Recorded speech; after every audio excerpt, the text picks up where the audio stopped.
exemplo, tem algumas funcionalidades que a gente não vai add-on do Internet Explorer, do Mozilla Firefox, Chrome, Shell Extensions. Então, a gente pode aceitar a opção padrão, por exemplo, OCR.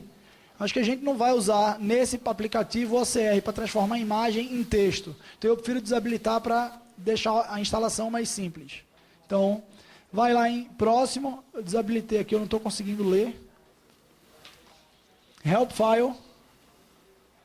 E aí, escolhe onde ele vai instalar, criar ou não o ícone, o atalho, e definir o Exchange Viewer como padrão. Eu também prefiro deixar as duas opções desmarcadas, adicionar versão teste, versão gratuita, instalar, e ele vai executar, e no final você escolhe se quer ou não abrir naquele momento. Clica em encerrar, ele abriu já o aplicativo. E aí, para a gente poder editar um arquivo, inserir nossas marcações, não é bem editar um PDF aqui, é inserir marcações apenas, alterar, adicionar mais alguma coisa, mas a gente não pode subtrair, recortar nada. Mas a gente vai poder aí editar o arquivo. Vou lá, como eu não criei o atalho na área de trabalho, vou na barra de busca do menu, mando localizar pelo PDF, ele localizou já lá o PDF Viewer, não é mais Exchange, é apenas Viewer. E aí manda abrir lá o arquivo. Eu abri aquele documento de teste que foi gerado. E aí eu tenho as opções, por exemplo, de aplicar um realce, que é o marca-texto que a gente está acostumado na versão em processo físico. Então, eu seleciono a ferramenta lá e posso aplicar a marcação ao longo do texto. Eu só posso fazer isso, pessoal, porque o documento PDF que está sendo utilizado, ele é originalmente texto. Ele não era uma imagem de um documento, não foi digitalizado. Ele foi gerado diretamente, senão o realce ele não pega. Eu poderia colocar quadros e setas, mas o realce no texto ele não pegaria. Então, a opção que eu teria, por exemplo, era colocar seta, colocar janela, quadrado, figuras. Então, eu ativei a ferramenta de seta, e aí vou aplicar a seta no documento conforme você quiser, e inserir destaques para determinados trechos. Vou poder botar um retângulo, e vou lá e defino o retângulo naquilo ali também. Um outro editor que a Ana Amélia falou e disponibilizou também o arquivo dela para download, para vocês visualizarem, é o PDF SAM, Split and Merge. Ele serve quando a gente tem vários arquivos PDF que a gente deseja uni-los em um só. Se a gente tem um PDF muito grande que eu falo em quantidade de páginas, a gente pode fracionar, ele não permite a redução da resolução. Se o documento tem 2 páginas e está com 2 megabytes, a gente não vai conseguir baixar isso pelo PDF SAM para ficar com 100K. Ele não permite isso, ele permite fracionar o documento, mas não diminuir a resolução do que já foi erroneamente digitalizado. Então, a gente vai novamente lá no Google, estou sempre utilizando o Google, que é o caminho mais fácil para localizar, para ninguém ter dúvida depois onde pode fazê-lo. Então vai no Google, bota PDF SAM, e aí pdfsam.org. E aí vai baixar esse aplicativo, vai acessar o site do fabricante, vai lá em download, ele chega na página de download, aí você escolhe de acordo com o teu sistema operacional que você esteja usando, se é o de 32 bits ou 64, faz o download do documento, do executável, manda rodar, e aí vai vir aqui, vai aceitar o contrato, faz uma verificação para ver se o Java já está instalado, ou seja, para rodar o PDF SAM tem que já ter instalado o Java. Atenção para esse endereço, porque o PDF SAM, ao contrário dos demais programas que antecederam ele, que eu apresentei para vocês, ele não cria o ícone na área de trabalho, então você vai ter que localizar onde é que vai estar esse executável. E aí você vai ter que saber esse endereço daqui, que é o sugerido por eles, para você poder localizar onde vai estar. É sempre arquivos de programa, ou Program Files, e PDF SAM. E aí vai lá, clica em Next, se você quiser você muda, mas eu recomendo deixar logo a sugestão. Tem a opção de deixá-lo em português, então seleciona o idioma, clica em instalar. Ele roda o executável e foi instalado. Aí o que eu tenho que fazer? Eu vou lá no caminho daquele onde o arquivo foi salvo e o executável está lá. Se a gente desejar criar um ícone de atalho na área de trabalho, dá um clique com o botão direito, criar atalho, e copia o atalho que vai ser criado nessa mesma pasta lá para a área de trabalho. Ou roda daqui mesmo. Eu rodei dali mesmo e ele executou e abriu o PDF-SAM. Dentro do PDF-SAM, as principais opções são compositor visual de documentos. O que é isso? Eu tenho um arquivo contendo várias páginas e eu desejo reordenar essas páginas. Você vai ver a imagem, a miniatura da imagem e poder ordenar aquelas páginas manualmente. Então, ou até fazer um novo documento só com parte daquelas páginas. Então, clica lá em adicionar, abre qual é o arquivo que você quer visualizar por página no visualizador, e aí ele mostra aqui cada uma das páginas, tinha várias páginas desse documento, e a gente vai pegar com o mouse e vai arrastar para baixo apenas, na ordem que desejar. E aí, ó, arrastei o primeiro, arrastei o segundo para cá, o terceiro documento é o que antes era o segundo, e assim sucessivamente. No final, eu baixo a barra de rolagem, posso também depois reordenar isso aqui, é bem intuitivo ele. Então a gente seleciona aqui, ó, aonde vai ser gravado esse arquivo resultante. Então clique em navegar para escolher onde deseja que ele seja salvo. E aí eu selecionei na própria pasta do peticionamento que eu estava gerando. Analiso aqui, ó, se tiver com o mesmo nome, deseja substituir, seleciono aqui e clico em executar. Ele executa o aplicativo e o arquivo já é salvo lá atrás sem nenhuma mensagem de confirmação. Foi gravado com sucesso. Não, ele já executou, ele mostra uma barra de progressão aqui embaixo, ó. Essa barra de progressão aqui, ele vai para 100%, quando você vê que está com 100%, significa que o arquivo foi gerado corretamente. A outra função é dividir o arquivo. Então eu tenho agora um arquivo PDF que, digamos, está acima do 1.5 MB exigido para utilização no PJE. O que eu vou fazer com isso? Eu preciso fracionar esse arquivo para poder caber dentro de 1.5 MB. Eu vou lá em dividir, clico em adicionar, seleciono qual arquivo que é grande que eu desejo fracionar. Ele já carregou aqui, ele tem 11 páginas, e ele estava sem o tamanho aqui, senão eu ia mostrar para vocês, mas ele tem mais de 1.5 MB. E aí eu vou selecionar aqui que forma de fracionamento eu desejo. Eu posso dividir para páginas únicas, ou seja, transformar em 11 arquivos de páginas individuais, dividir as páginas pares, as páginas ímpares. Após estas páginas, determinando onde são os pontos de quebra, a cada 5 páginas, dividir por tamanho, que eu acho que esse aqui é o que mais vai ser utilizado quando a gente tiver um arquivo grande, para fracioná-lo de modo a compatibilizar a inserção no PJE. Então eu vou escolher aqui, dividir por tamanho, e vou colocar 1 MB. Eu poderia colocar 1.5 MB manualmente, e ele aceita, mas nas opções predefinidas ele não tem 1.5 MB. E a gente poderia colocar 1.4 MB para não deixar exatamente do tamanho limite, que eu não sei se ele aceita ou não 1.5. Eu tenho que ter até 1.5. Pois não.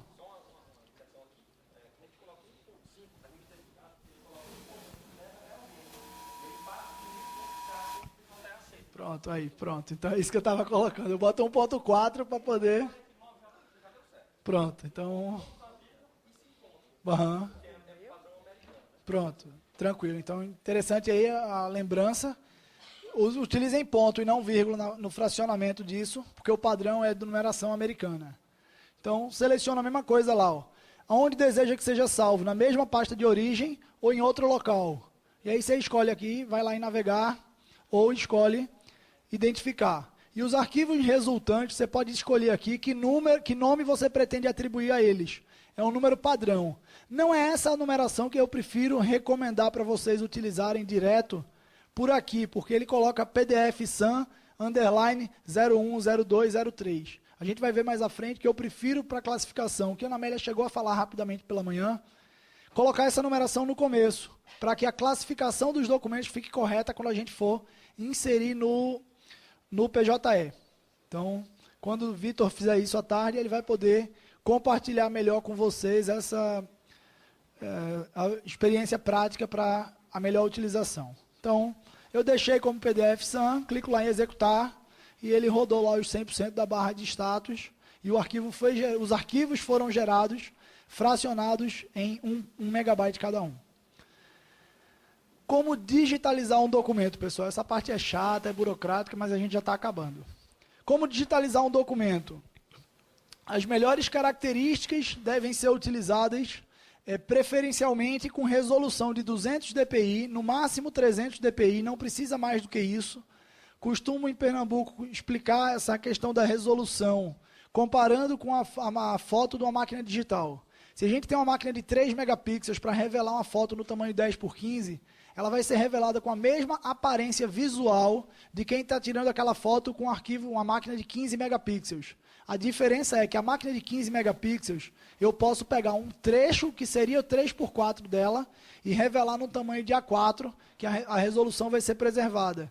Se eu pegar a foto de 3 megapixels, eu não vou pegar um trecho dela e revelar no tamanho A4, que vai distorcer. Com 200 dpi para visualização em tamanho A4, que é o que a gente precisa, a gente usa no PJE, na geração dos PDFs, vai ficar perfeitamente legível. Mas independente de utilizar os 200 dpi, é sempre importante que abra o arquivo depois de gerar o PDF para ver se ele está legível.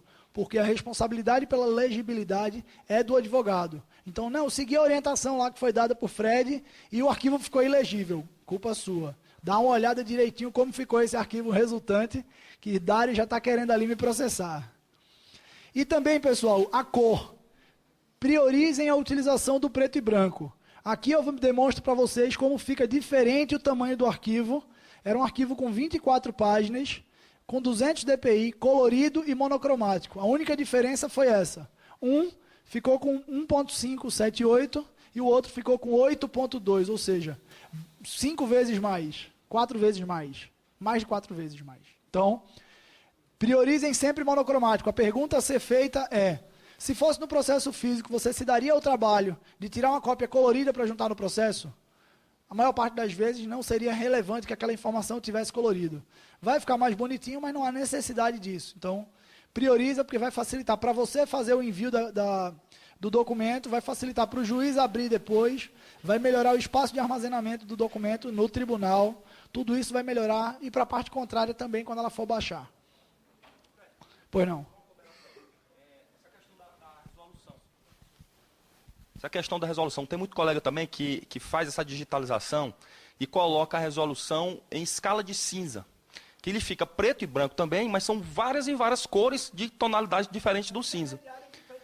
Fica grande também um arquivo, né? Então, menor que o colorido, maior que o preto e branco. Quando nós estamos no processo físico em papel, o que é que nós fazemos? Tiramos uma cópia, né, monocromática, uma cor, preto em cima do branco, pronto. Então não precisamos ter 200 cores de cinza naquele arquivo. Da mesma forma que o colorido, o preto e branco deve ser utilizado, porque ele já vem, na maioria das vezes, marcada essa opção, né? Escala de cinza. Fred. Pois não. Marcos, São Paulo. Pois, Marcos. Eu quando surgiram lá em São Paulo, eu digo o seguinte, o tribunal, por exemplo, o PJE fala máximo 300 dpi e não fala mínimo. E o ESAG lá, eles falam em máximo 300K por página. Então, a gente tem um limite muito pequeno, que no PJE é 1,5 MB por arquivo. Mas eu tenho feito escaneamentos lá com 100 dpi, 150 dpi, já fica muito bem legível. 200 dpi, se você tiver espaço, tudo bem, mas já fica grande. Mas o que acontece? Varia de scanner para scanner. Então, o que eu recomendo é a pessoa pegar o seu scanner e fazer uma série, pega o mesmo documento e faz uma série de digitalizações. 200 color, 200 cinza, 200 preto e branco, 150, faz várias, aí você vai adaptar o seu scanner realmente à melhor resolução. Com a recomendação, obrigado pela intervenção, Marcos. Fred, Agora, Mais uma coisinha só, no PDF SAM, vocês estão usando lá em português, só que é o português de Portugal. Quando você for instalar, procura Brazilian Portuguese. Aí ele instala em português, fica mais fácil. Senão aí não fica ficheiro, fica arquivo, Fred, algumas coisas. ótimo. Fred, Renato aqui do Ceará. Cadê Renato? Tá, Tudo bom? tudo já, Renato. O Marcos estava falando que dos 300 dpi que o ESAG fala, né? Por exemplo, lá no nosso, eles falam em 150 dpi, entendeu? No máximo. Eles falam até 150 dpi e eu falei, ok. Né? Então, assim, é bom o pessoal ficar alerta para já deixar configurado no scanner.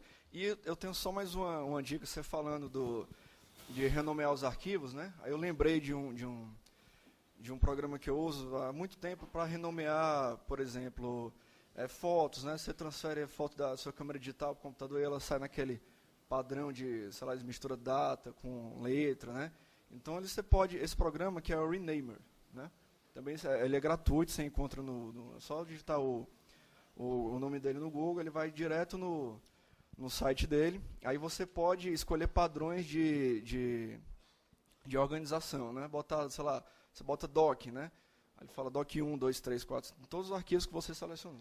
É interessante isso, Renato, mas eu prefiro a numeração, porque esses programas, normalmente, eles vão renomear pelo final. Na verdade, para renomear pelo final, no próprio Windows Explorer, você pode renomear um lote de documentos sem precisar nem do aplicativo. Você seleciona do último para o primeiro, quando chegar no primeiro, você aperta F2, ele vai disponibilizar lá para você fazer o nome do arquivo, você coloca Renato, entre parênteses 1, e fecha parênteses, .jpg, .doc, o que for. Ele vai renomear toda a sequência de documentos e vai colocar. Ele sabe que o próximo é 2, é 3, é 4. Ele vai fazer essa numeração correta. Assim, a experiência que eu tenho, porque eu uso isso para imagem lá no escritório. Foto de processo eu renomeio dessa forma lá. Perfeito. Então fica também essa dica, é interessante, quem preferir utilizar de outra forma. Cada um vai desenvolver a sua forma mais familiar de trabalhar. A minha recomendação é que essa numeração seja priorizada no começo do documento, que a gente vai ver. A próxima apresentação é exatamente com relação à nomenclatura dos documentos. Mas você pode digitar essas regras, aí tem várias opções para criar. No rename, isso. você pode colocar o número no começo. Regras. Claro, do jeito que você quiser. Pronto, eu não conheço o A01, A02, entendeu? O que você quiser você faz também. Pronto, ótimo. Entendeu? Fred, Zé Geraldo de Vitória. Pois é, Estou tudo aqui, bom. Espírito Santo. No próprio PDF-SAN, não sei se o Zé Vitor vai chegar a falar isso, existe naquele quadro onde está PDF-SAN underline, existem 4 ou 5 formas de sintaxe que você consegue manter o nome do seu arquivo original sem precisar digitar nada e colocando o número antes ou depois. E onde é que visualiza essas regras? Wiki, dentro do wiki do próprio PDF-SAN. Dentro do Ajuda tem um wiki, aí você vai olhar por sintaxe, existem pronto, 4 ou também 5 não sabia. regras lá. Certo, ótimo. Tá? Eu já utilizo isso no Eu escritório. vou tentar funciona visualizar aqui perfeitamente. depois que a gente já compartilha. se Depois eu qualquer puder. coisa a Se gente... puder dar uma olhada aqui enquanto eu estou... Tá, beleza, posso olhar. Marcos, só uma coisa com relação a essa configuração da resolução, e Renato também. É importante que essa padronização leve em consideração o tamanho da fonte. Porque às vezes numa fonte maior, uma resolução menor pode permanecer a legibilidade do documento. Mas se você for digitar uma carteira de trabalho, uma bula de medicamento, alguma coisa, a resolução pequena pode comprometer isso. Então, mesmo que você faça os testes e fixe aquele padrão, saiba que aquele padrão só deve ser utilizado para aquelas configurações que foram testadas. Para evitar que você aproveite uma configuração e depois o documento se torne ilegível. Pois não? Não, justamente. Você usa uma resolução padrão para o geral. O que não ficar legível, por exemplo, você vai entrar com uma ação de indenização de batida de carro, você vai fazer em color.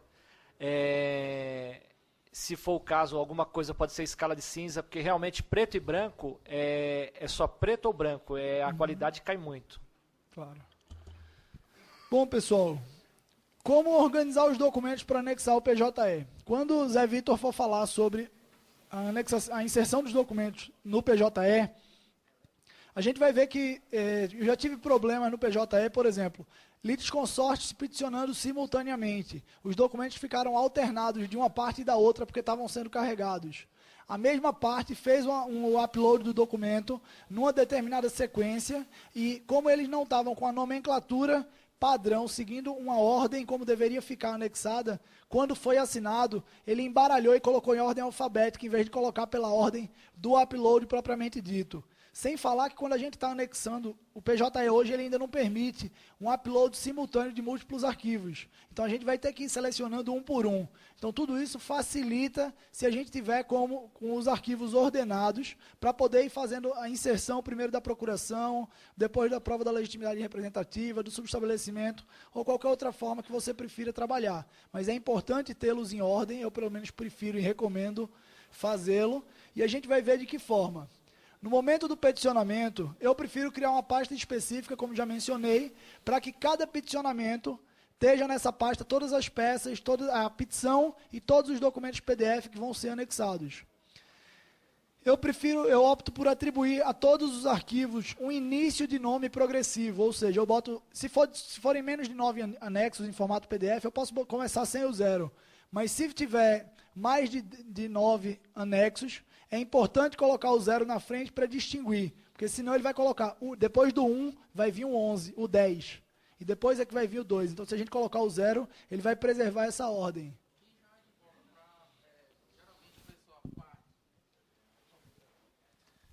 também é interessante colocar os 2 zeros, porque, como já aconteceu comigo, a gente ter um processo com 290, mais de 100, e aí para não ficar na dezena o 01 como sendo 10.